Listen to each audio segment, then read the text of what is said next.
Hello everyone, I am Neha from Career Edge Patiala.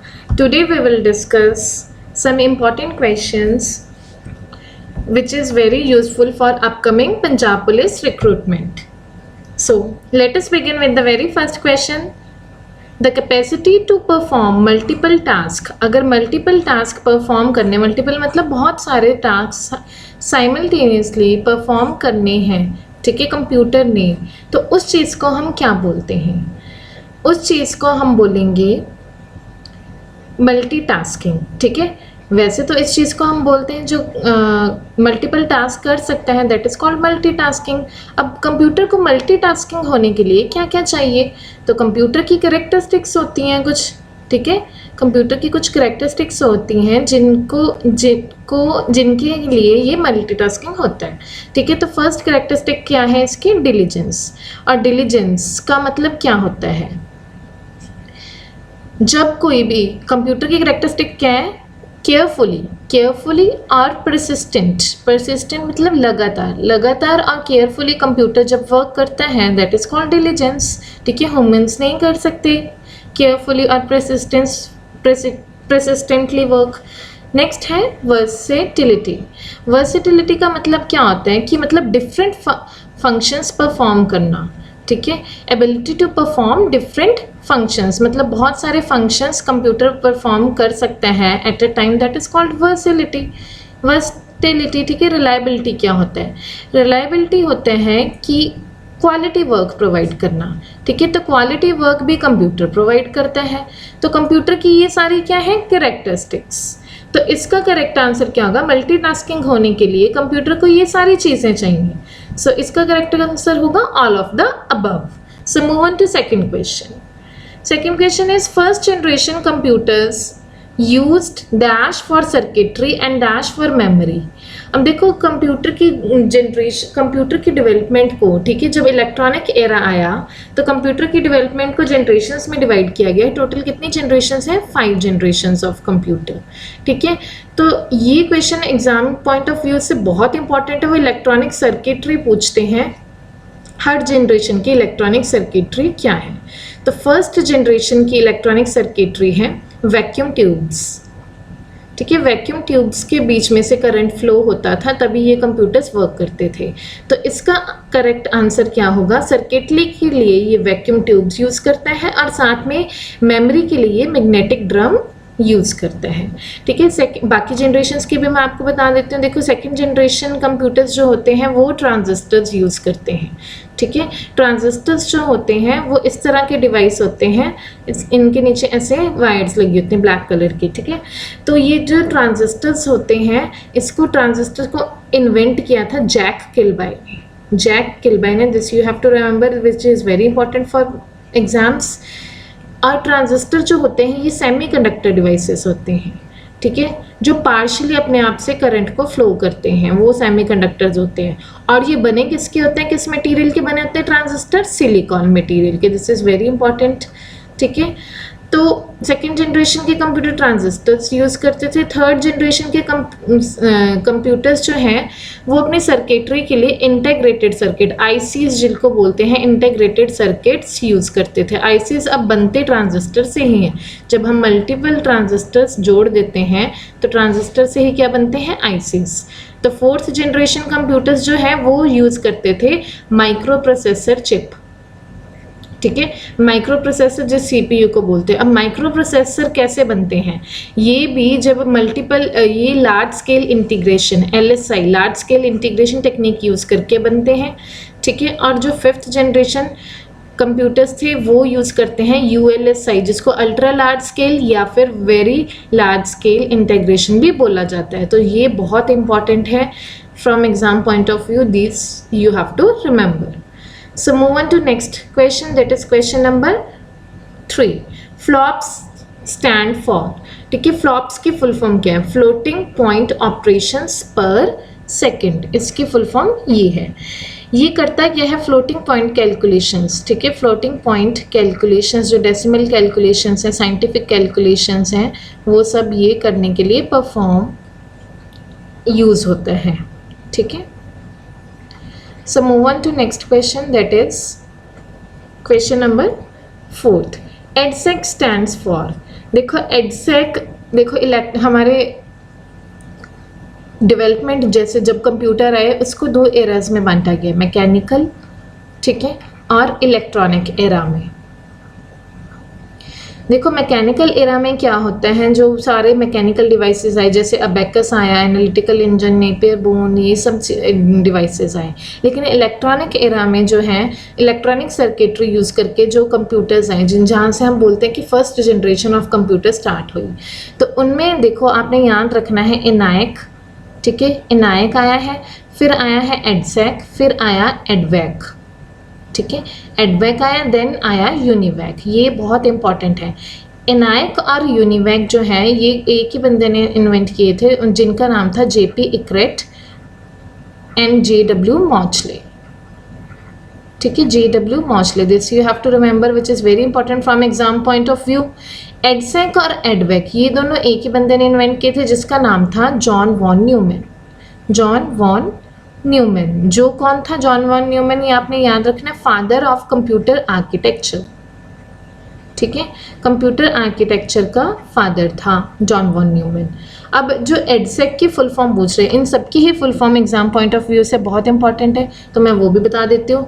एनायक की full form होती है electronic numerical integrator and calculator या computer.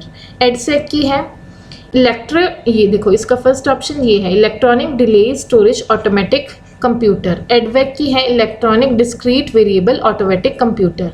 UNIVAC की है यूनिवर्सल ऑटोमेटिक कंप्यूटर, ठीक है। तो ये सारे था इलेक्ट्रॉनिक एरा के कंप्यूटर्स थे, ये इलेक्ट्रॉनिक एरा के। So move on to next question. Desktop and personal computers are also known as, जो डेस्कटॉप और पर्सनल कंप्यूटर जो हम यूज़ करते हैं वो कौन सी कैटेगरी में आते हैं, वो आते हैं माइक्रो कंप्यूटर की कैटेगरी में।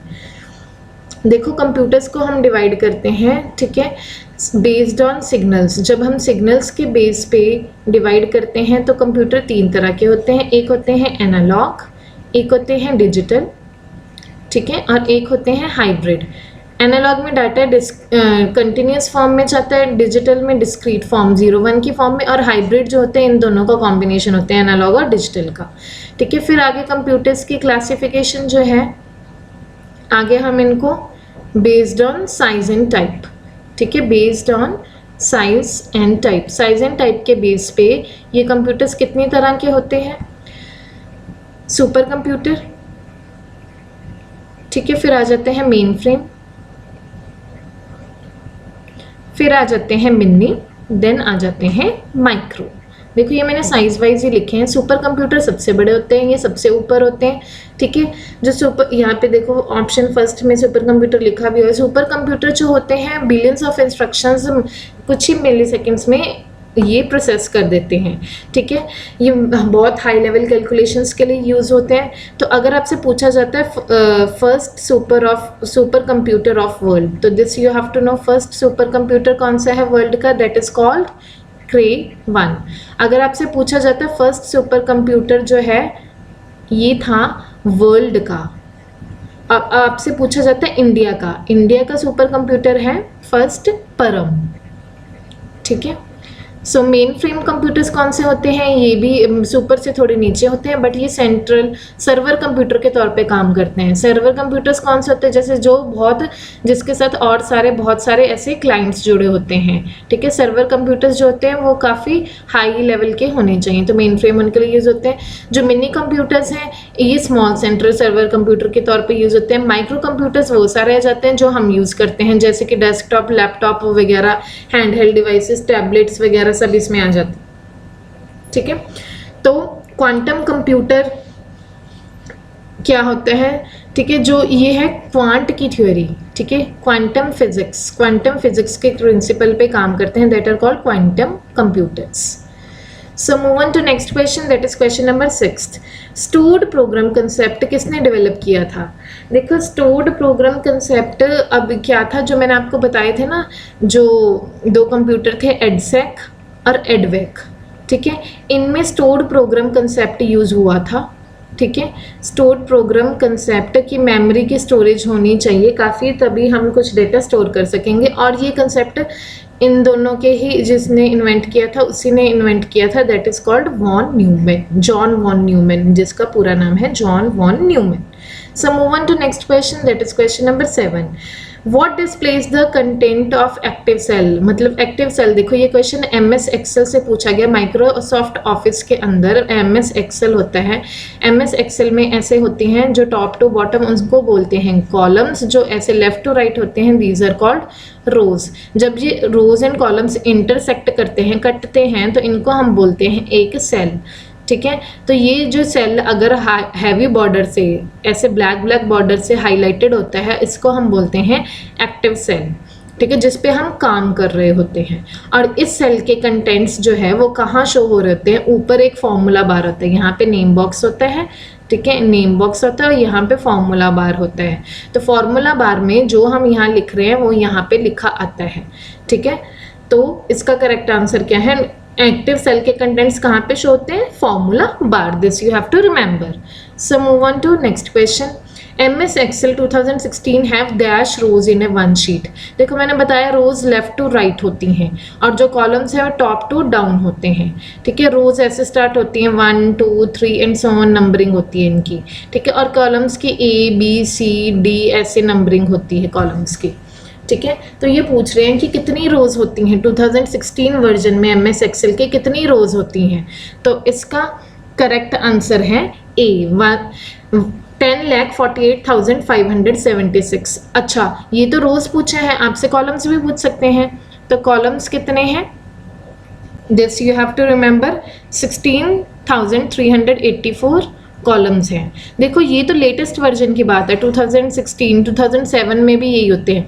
जो ओल्ड वर्जन्स हैं, 2003 वाले वर्जन्स, उनमें रोज एंड कॉलम्स कितनी होती हैं ये आपने याद रखना। उनमें रोज होती हैं 65,536 रोज होती हैं और कॉलम्स होते हैं, ठीक है, कॉलम्स कितने होते हैं? 256 कॉलम्स होते हैं। This you have to remember.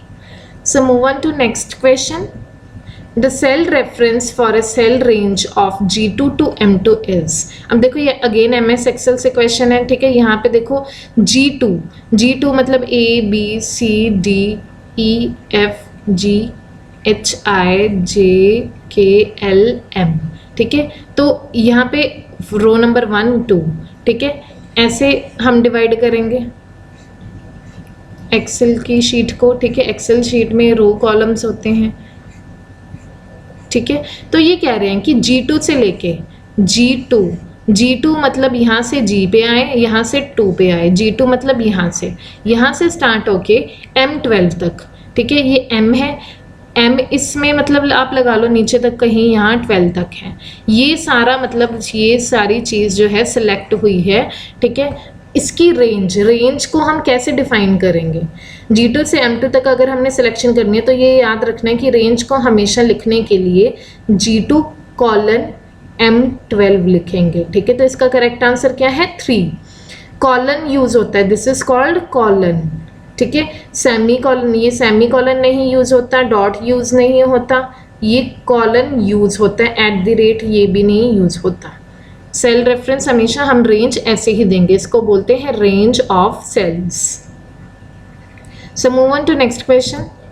You can activate a cell. आप सेल को कैसे एक्टिवेट कर सकते हो? ठीक है, देखो सेल मैंने बताया था ना, सेल कैसे है, एक्टिव सेल क्या होता है जिसमें हम प्रेजेंटली होते हैं। ठीक है, मतलब सेल पे अगर आपने किसी नेक्स्ट सेल पे जाना है, उसके साथ वाले सेल पे जाना है, तो आप कैसे जा सकते हो? टैब की प्रेस करके, जी हाँ बिल्कुल। Clicking the cell, yes, cell पे क्लिक करोगे तब भी। Pressing the arrow key, yes, arrow key भी आगे बढ़ाएगा। तो इसका करेक्ट आंसर क्या है? All of the above. So move on to next question, that is question number 11. Which of the following methods cannot be used to enter data in a cell?